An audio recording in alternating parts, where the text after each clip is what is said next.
Clasificación B, bajo supervisión de un adulto.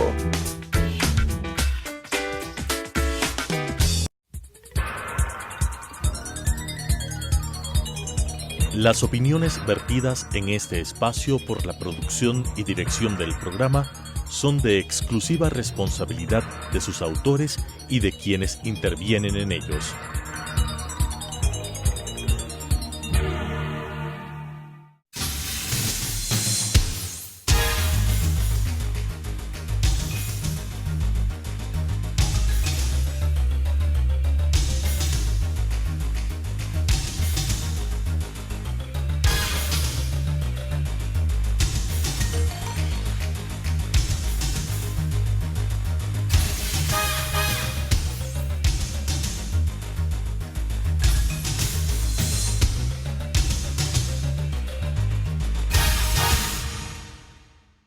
Bienvenidos a Debate Jurídico, el programa del Colegio de Abogados de Pichincha. Esta semana vamos a abordar un tema que tiene que ver con los acontecimientos que no son solamente en el Ecuador, sino en América Latina, que tienen que ver precisamente con los movimientos sociales que estamos viviendo en todos los países, digamos, o en varios países de América Latina. Queremos, en nombre del Colegio de Abogados, agradecerle al abogado Ciro Guzmán. Él es un dirigente social, conocedor del tema político, pero también es director del Colegio de Abogados de Pichincha, abogado litigante, y quien nos puede ayudar en algunas ideas puntuales sobre lo que estamos planteando. Bienvenido, Ciro. Desde el mes de octubre hasta estos días estamos viendo un sinnúmero de movilizaciones que se están dando, se dieron no solo en el Ecuador, se ha dado en varios países, Argentina, Bolivia, Chile, continúa todavía el movimiento social. Y entonces la pregunta es, ¿existe un denominador común? ¿Son realidades diferentes y particulares en sus propios países? ¿Qué está sucediendo? Porque empecemos, en nuestro país tuvo el origen de las protestas en la eliminación de subsidios a los combustibles. ¿Esto es el detonante de las movilizaciones? Bueno, podría decirse que la eliminación del subsidio a los combustibles es la gota que derramó el vaso, pero en modo alguno es la causa de todo lo que está ocurriendo en el Ecuador y en América Latina, y yo diría en el mundo, porque efectivamente nosotros estamos asistiendo a grandes levantamientos, no solo indígenas. En el caso del Ecuador, la connotación importante fue que se trató de un levantamiento indígena y popular, porque en el camino, en el desarrollo, no nos olvidemos que hubo la declaratoria de una huelga general por parte de la CONAIE. Esto ya estuvo antes anunciado. El Frente Unitario de los Trabajadores, el Frente Popular, y en el caso del movimiento indígena, además de la CONAIE, también estaba la participación de la FEINE y de la FENOCIN. Es decir, prácticamente era un movimiento que alcanzó en su propia declaratoria al movimiento indígena en su conjunto y alcanzó a las organizaciones sociales y populares más importantes del país. Esa declaratoria, que fue ganando mucha fuerza en el camino, involucró prácticamente a la población ecuatoriana. Muy pocos sectores quedaron al margen de esa voluntad de rechazo de los sectores populares a las medidas económicas adoptadas por el gobierno. Las encuestas hablaban de que el 78% de la población estaba de acuerdo, por ejemplo, con la derogatoria del decreto 883. Por lo tanto, no estamos hablando de un movimiento que abarcaba al sector indígena, que abarcaba a las organizaciones de trabajadores. No, estamos hablando de un movimiento que, levantado bajo iniciativa de estas organizaciones, contó con el apoyo y la adhesión del 78% de ecuatorianos. Es decir, se fueron sumando frente a un elemento. Yo te vuelvo a insistir, Ciro, el tema del subsidio a los combustibles, porque uno de los argumentos del gobierno y de sus voceros es que precisamente estos subsidios favorecían a los más ricos y al contrabando. Es más, se permitía el enriquecimiento a un grupo concreto, entonces que era más bien para afectar o impedir estos elementos y no para afectar a la población. En realidad ese argumento del gobierno no es cierto. No nos olvidemos que inicialmente el gobierno pretendió, diríamos, descalificar la protesta que iba germinándose en el país, bajo el argumento de que quienes estaban levantando esa protesta eran los transportistas y que por tener una dirigencia monopólica descalificada, pues no merecía siquiera atención alguna. Era, diríamos, una lucha en sí ya descalificada. Más adelante, cuando los transportistas acaban negociando con el gobierno, lo que siempre negocia, que era, ¿no es cierto?, una mejor alza de los pasajes, incluso de la que inicialmente podía haber estado prevista, entonces acabó dando un nuevo golpe, es decir, gobierno y transportistas acabaron dando un nuevo golpe al pueblo, elevando los pasajes como solución al paro del transporte. Entonces, no solo que teníamos la eliminación de los subsidios, entre comillas, sino además el incremento de los pasajes en todo el país. Posiblemente el gobierno solo tenía calculado de que iba a tener el paro de los transportistas, pero luego viene todo este levantamiento. Entonces, en realidad este paro, indígena. este movimiento general del pueblo logró una legitimidad total, que el gobierno a su vez pretende descalificarla. ¿Con qué argumentos? Con los argumentos de que el pueblo se estaba levantando a instancias supuestamente del correísmo y de los quienes querían atentar contra la democracia, ¿ya? Lo que estaba ocurriendo de que se estaba pues levantándose contra unas medidas justas que lo que hacían era afectar a los grandes contrabandistas, a la mafia de contrabandistas y afectar efectivamente a los que más recursos tenían. Pero estaríamos... Cuestión absolutamente falsa. Estaríamos negando de que estuvieron los correístas en las protestas, porque hoy inclusive muchos de los dirigentes están siendo encausados. Evidentemente, mira, los correístas estaban metidos y querían infiltrarse en el movimiento. Es decir, sí estuvieron. En el camino, incluso fueron desenmascarados y fueron expulsados del movimiento. No nos olvidemos lo que le pasó al cura Tuárez. ¿Por qué? Porque el pueblo, los quienes estaban en las protestas, quienes apoyamos las protestas y participamos de ellas, tenemos plena conciencia de que lo que está ocurriendo en el país es responsabilidad del gobierno de Moreno, de las políticas adoptadas por este gobierno, pero también, pues, y es responsabilidad de toda la crisis a la que el país fue arrastrado en estos últimos 10 años con el gobierno de Correa. Por lo tanto, quienes no tienen ninguna calidad moral para hablar de lucha contra la crisis y contra la corrupción en este país y defender medidas a favor del pueblo son precisamente los correístas. Que quisieron aprovecharse de un movimiento social que quisieron popular, meterse, infiltrarse en el movimiento y efectivamente aprovecharse de él. Pero eso fue desenmascarado en el camino. Por lo tanto, el movimiento adquirió cada vez más fuerza. ¿Por qué? Porque los argumentos del gobierno perdieron terreno, pues, evidentemente. A ver, si hay aquí contrabandistas y grandes contrabandistas, porque mira, el principal contrabando no se hace en canecas por la frontera, pues. El gran contrabando se hace sobre la base precisamente de medidas económicas, digamos, en grandes barcazas que en alta mar transbordan el combustible, etcétera. Entonces el gobierno sabe quiénes son los contrabandistas. Pregunta, ¿para qué está la policía? ¿Para qué está el ejército? Deberían estar para eso, no para reprimir al pueblo. Directamente a los contrabandistas. Entonces deberían haberse lanzado contra los contrabandistas, pero no eliminar, entre comillas, los subsidios. Igual, si el problema que ellos dicen es de que hay aquí grandes, digamos, los que tienen carros de lujo, etcétera, muy bien, pues. Ya, y pongamos entonces un impuesto o pongamos una medida que afecte a quienes tienen carros de lujo que están sobre los $40,000, etcétera. Es decir, mira, los argumentos que el gobierno utilizó para esto eran absolutamente falsos y por eso es que se cayeron, ¿ya? Y por eso es que todo el mundo ha hecho referencia a la magistral clase de economía de Leonidas Issa en el diálogo con el presidente de la República, en donde con ejemplos muy sencillos ha mostrado y mostró a todo el país cómo le afectaba estas medidas al pueblo ecuatoriano. Esta lucha popular social que tú estás planteando, se sumaron los sindicatos y otras organizaciones sociales. ¿Se debe a que en este paquete del 833 o en las políticas de Moreno también estaban algunas reformas laborales que se plantearon? Indudablemente. ¿Por qué? Porque mire, el problema no es, y por eso decíamos hace un rato, lo de la eliminación de los subsidios a los combustibles puede asomar como la medida que derramó, la gota que derramó el vaso. O la que más. Pero aquí lo que existe es una lucha en el Ecuador, en Latinoamérica, y ahí viene la explicación a todo este movimiento que estamos viviendo, ¿no es cierto? Entre dos formas de conducir la sociedad, no solo ecuatoriana, sino la sociedad latinoamericana y yo diría mundial. Es decir, nosotros estamos viviendo el sistema capitalista. El sistema capitalista se caracteriza por ser absolutamente inequitativo e injusto. Millones de hombres trabajan y generan la riqueza, de la cual se aprovecha un puñado muy pequeño, que son los dueños de los grandes medios de producción, de las fábricas, de los bancos, de las empresas. Evidentemente, ellos obtienen millonarias riquezas, ya están acá, Y la gente, los millones que trabajan, están acá abajo recibiendo una porción, un puñado pequeño en la distribución de la riqueza.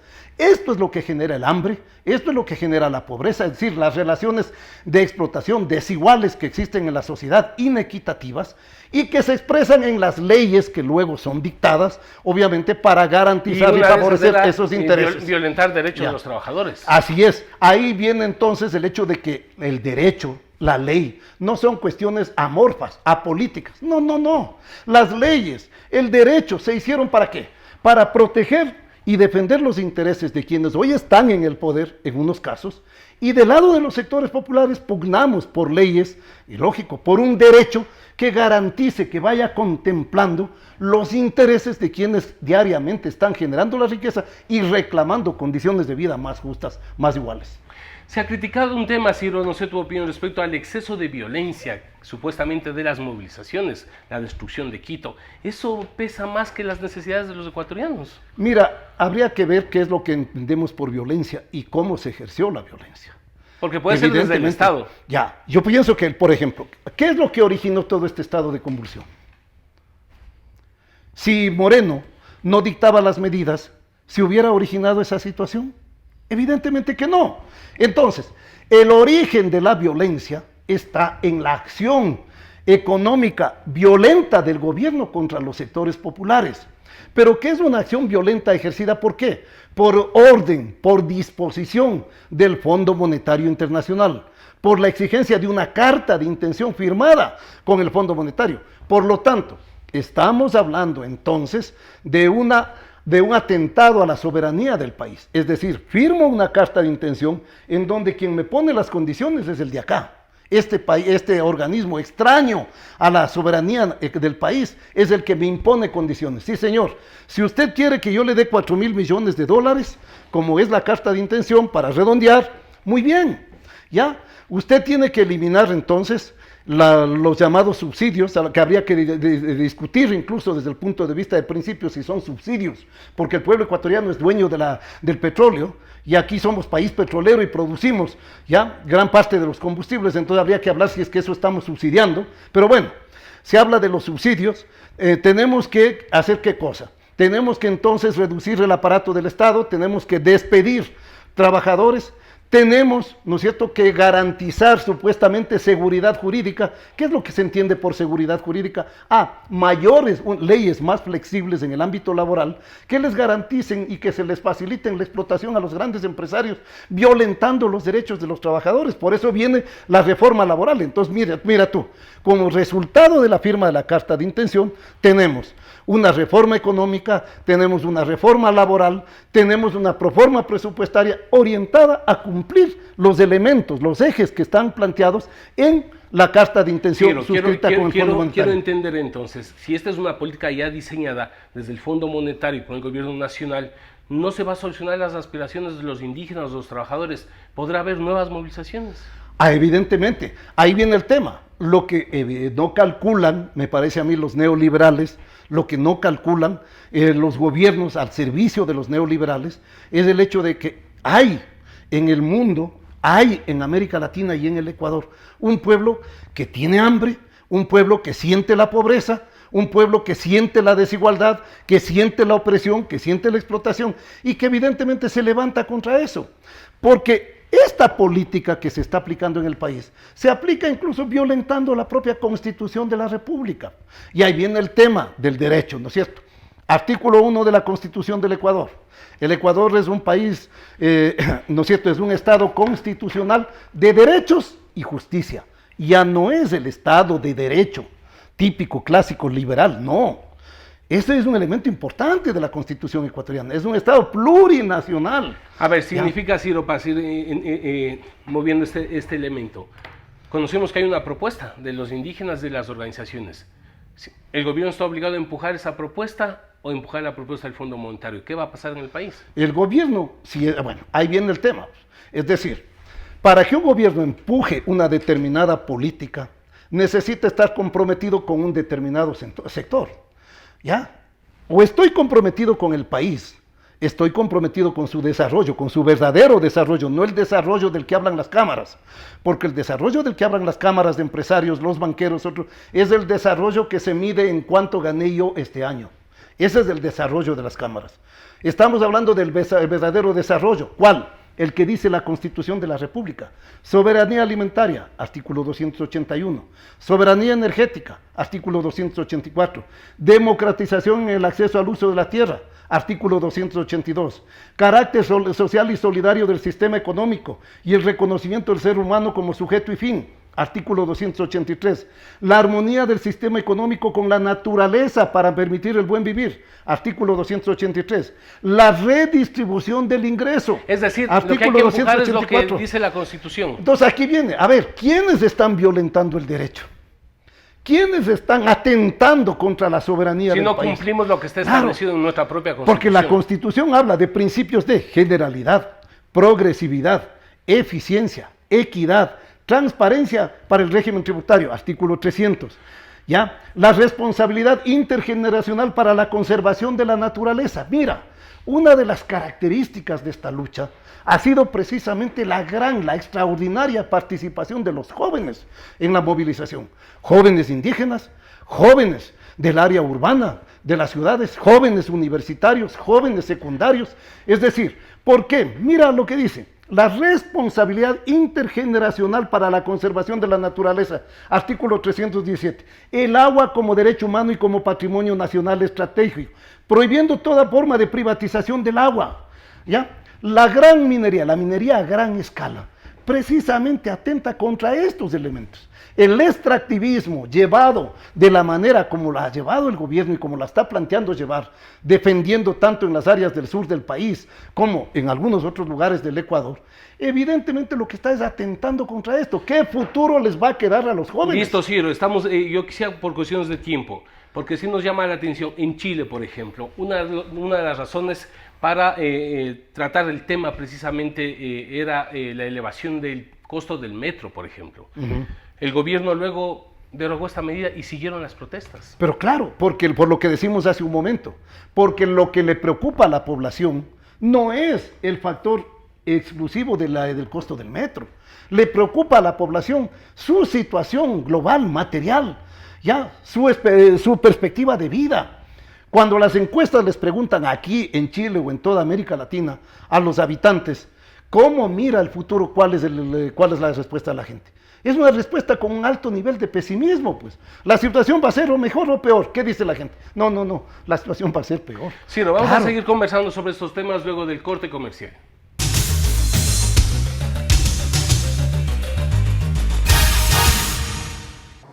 Adriana, cancélame todas las reuniones. No voy a ir a la oficina. Estoy con una jaqueca que no aguanto. ¡El jefe no viene!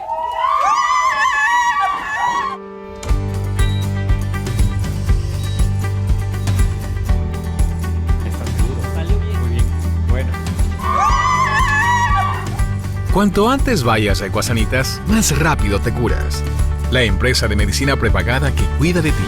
Ecuasanitas. Es bueno estar sano.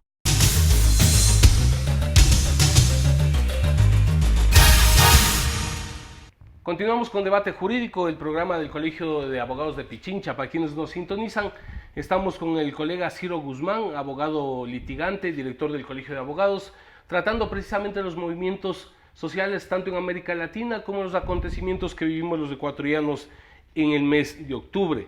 Estábamos, Ciro, planteando de que entonces se va convirtiendo en un denominador común, porque vemos en Chile protestas, vemos protestas en Bolivia. ¿El fenómeno boliviano a qué puede obedecer? Bueno, en Bolivia ahora diríamos la protesta, la coyuntural de este momento, es por algo que, acuérdate tú, también vivimos acá en el Ecuador en el momento en que se produjeron las elecciones. En Bolivia se acusa la existencia de un fraude electoral. También se habla del apagón y el electoral. mecanismo, eso te iba a decir, y el mecanismo con el cual se produce el fraude electoral sería exactamente ya el mecanismo con el que se produjo acá en el Ecuador. Es decir, un apagón del sistema informático, ¿no es cierto? Y cuando regresas 12 o 24 horas después de ese apagón, encuentras que ya los resultados han cambiado totalmente y la tendencia se revirtió y en este momento, pues en el caso de Bolivia ya determinaba que Evo Morales era el ganador. Colombia también tenemos movilizaciones de los estudiantes. En movilización de los estudiantes, Chile, Haití, Panamá. ¿Por qué no se difunde mucho lo de Haití? Ya. Es una pelea de largo tiempo. ¿Por qué? Porque también rato. en esto los medios de comunicación, los grandes medios han jugado un papel. Si nosotros miramos el papel jugado por los grandes medios acá en el Ecuador desde el inicio de las medidas, digamos, dictadas por Moreno con el 883, fue un papel de alineamiento exclusivo con los puntos de vista que defendía el gobierno y que defendían las cámaras. No hubo sector en el Ecuador, ¿ya?, que no sea, digamos, que no sean los sectores populares que no defiendan las medidas económicas dictadas por el gobierno. Y esa línea sigue hasta ahora. Entonces, estamos también ante, quien maneja algo de economía política sabe, ¿no es cierto?, que hay una base económica material y hay una estructura, una superestructura social, que evidentemente no están los aparatos ideológicos, políticos, ahí está la prensa, ahí están los grandes medios, ahí están las leyes, ahí está el Estado. Evidentemente, esta superestructura en esta ocasión se propuso y defendió a toda costa, efectivamente, esta estructura económica. Se decía que las protestas, las Fuerzas Armadas, la policía. Se tienen que ver con un modelo económico, una política. Se hablaba de los países del socialismo del siglo XXI, pero esto parece que más bien obedece a que todos cumplen una receta del Fondo Monetario, porque ¿cómo explicamos el retorno del kirchnerismo a Argentina? Claro, mira, ese es el otro tema. Aquí en el Ecuador se pretendió descalificar la lucha de los ecuatorianos, diciendo, no, a ver, el movimiento indígena representa el 8%. Entonces tampoco ustedes vengan a querer imponerle al Estado ecuatoriano las medidas y la visión que ustedes tienen de cómo hay que resolver la crisis del país. Muy bien, las medidas que se dictaron favorecen a ¿quién? A menos del 1% de los ecuatorianos. Son medidas impuestas por los banqueros y por los grandes empresarios y por los monopolios extranjeros. Ellos no representan el 1% en el país. Entonces, si ellos pretenden descalificar a lo que ellos llaman el 8% los indígenas, empiecen por mirar que las medidas que están imponiendo no representan al 1% de los ecuatorianos, porque aquí hay evidentemente una lucha de posiciones políticas, económicas, sociales. Claro, aquí hay un régimen que sirve, que defiende los intereses del gran capital, esa es una línea, y hay una línea que busca efectivamente que esa política del gran capital no sea la que acabe por ahogar y por matar a todos los ecuatorianos, pues. Sí, entonces, mira, termino la idea. Entonces, esto que es la verdadera causa de lo que pasa en el país, ¿cómo se disfrazó? No. Aquí en el Ecuador son los correístas y los golpistas. En América Latina es el plan bolivariano de Maduro y compañía. Como Maduro y compañía están desprestigiados, y como Correa también está desprestigiado en el Ecuador, quieren con eso descalificar la lucha. Pero Correa, Maduro y todos ellos no son socialistas, pues. No son. Eso iba a decir, son defensores del receta capitalismo. Pues, que no nos vengan con el cuento de que Correa era socialista. ¿De izquierda? ¿Qué de izquierda, pues? Correa favoreció aquí a la banca, al gran capital, al imperialismo chino. Correa trajo al Ecuador, lo embarcó y lo posicionó en el Ecuador al imperialismo chino. Entonces, ¿qué cuento de que Correa es de izquierda, Correa es socialista? No, aquí es el capitalismo tradicional, clásico, neoliberal, ¿ya? Defendido por los partidos tradicionales. Y los gobiernos que sea en América Latina y que los pueblos están levantándose. Claro, y los modernizadores del capitalismo, llamados Correa, Maduro, Lula y compañía, ¿ya? Kirchner en Argentina, y los corruptos que representaron eso, porque la corrupción en el Ecuador ha existido siempre, en América también, pero ahora esa corrupción adquirió niveles exponenciales con estos nuevos reformadores del capitalismo. Entonces aquí los responsables de lo que está pasando son los defensores del capitalismo, de este sistema que efectivamente se encuentra en franca crisis, en franco deterioro y que evidentemente no ha resuelto más de 400 años la situación de los pueblos. El gobierno de Moreno, en vez de dar oídos a los ecuatorianos, tomó como medida el estado de excepción y el toque de queda. Esto el pueblo ecuatoriano no le tuvo miedo, le desafió, pero esto trajo consigo procesos de represión y donde en este momento nadie da cifras exactas sobre los muertos, los heridos y los detenidos. No sé, tú debes conocer más de cerca, inclusive menores de edad que estuvieron detenidos. Es decir, una política ilegal y represiva se implantó en el país para detener la lucha social. Evidentemente, Aquí, mira, hubo una violación, diríamos, brutal a los derechos humanos. El ejercicio de la acción de represión de la policía fue violento, violentísimo, diría yo, en el país. Y bueno, ahora tenemos la ventaja de las redes sociales que han permitido que, diríamos, vía medios alternativos, le llegue a la población ecuatoriana las formas como la policía reprimió arrinconando a ciudadanos que estaban indefensos, solos, ahí en grandes grupos, 10, 12 motorizados, le arrinconaban a una persona, la tiraban al suelo, le pateaban, le golpeaban, y eso es tortura. ¿Quién responde de eso? Ya, imagínate. Yo diría, ha desenmascarado también algunos pseudo defensores de derechos humanos. Eso te iba a decir porque, por ejemplo, la ministra de Gobierno se atreve a llenar la boca a decir de que los muertos son por accidentes de tránsito y punto. Sí, pues casi como alguien decía en broma, son suicidios. Casi que se han suicidado los ecuatorianos. Entonces, los que cayeron allí en el paso, peatonal de San Roque, en el Tejar, son gente que se tiró, ¿no? No son gente que fue echada por la policía abajo, no, es gente que se lanzó.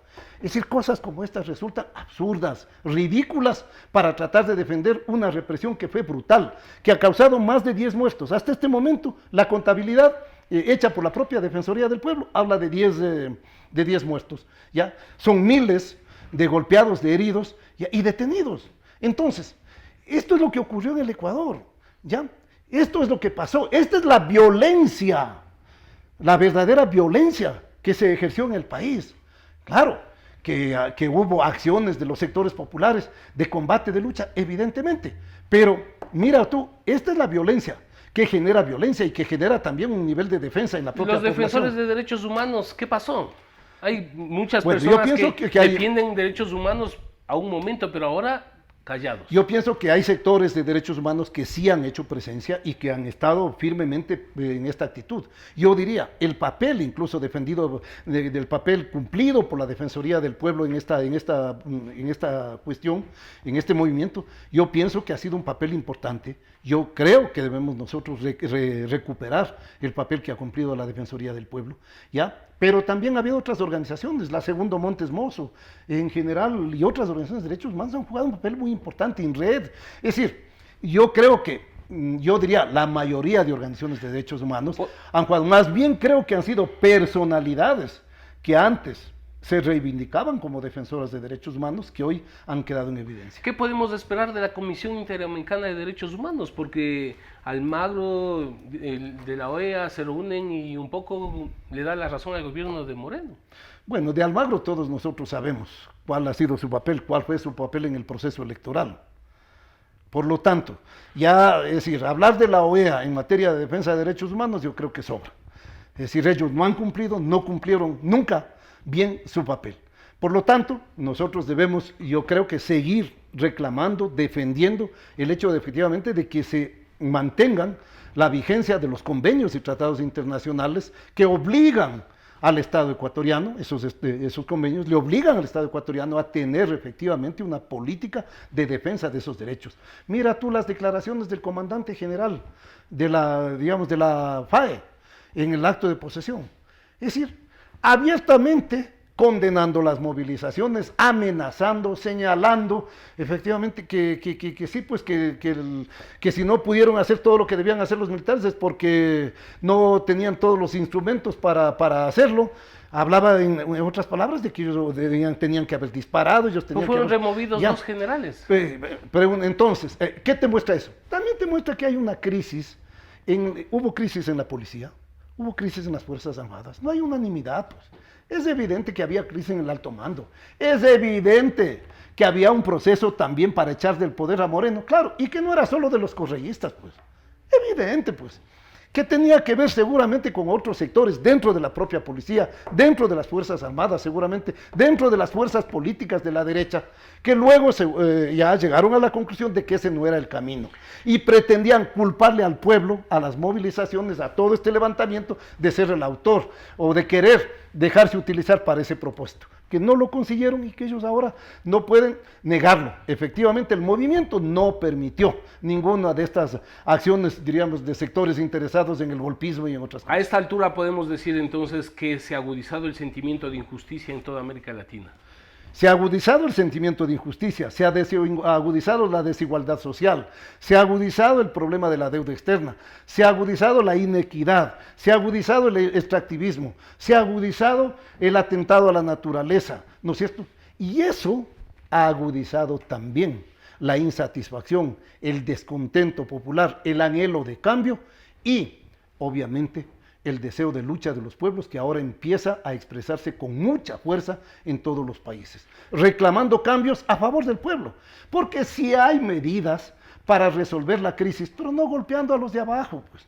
El Parlamento de los pueblos, conformado por la CONAIE, el Frente Unitario de los Trabajadores, el Frente Popular, la FENOCIN, la FEINE, etcétera, son unas decenas de organizaciones, Este Parlamento acaba de entregarle una propuesta al gobierno, pues, una propuesta que no tiene que ver solo con la necesidad de ver qué hacemos frente a los combustibles, el decretito reformado que ofrece votarnos Moreno, no, que tiene que ver, y ahora están bravísimos, como así, la CONAIE, como así el Parlamento de los Pueblos presenta una propuesta de lo que debería hacerse en el Ecuador. La propuesta solo debe venir de los empresarios y no de los trabajadores. Ellos sí son los llamados a hacer las propuestas, y cuando las propuestas vienen de acá, porque hay propuestas, pues, para resolver la crisis, pero no golpeando a los más débiles, como dice el propio gobierno, sino golpeando a los que más tienen, pues, pero los que más tienen no quieren nada, pues los que más tienen solo quieren nuevas prebendas, pues, ya se llevaron, ¿no es cierto?, 2.000 millones de dólares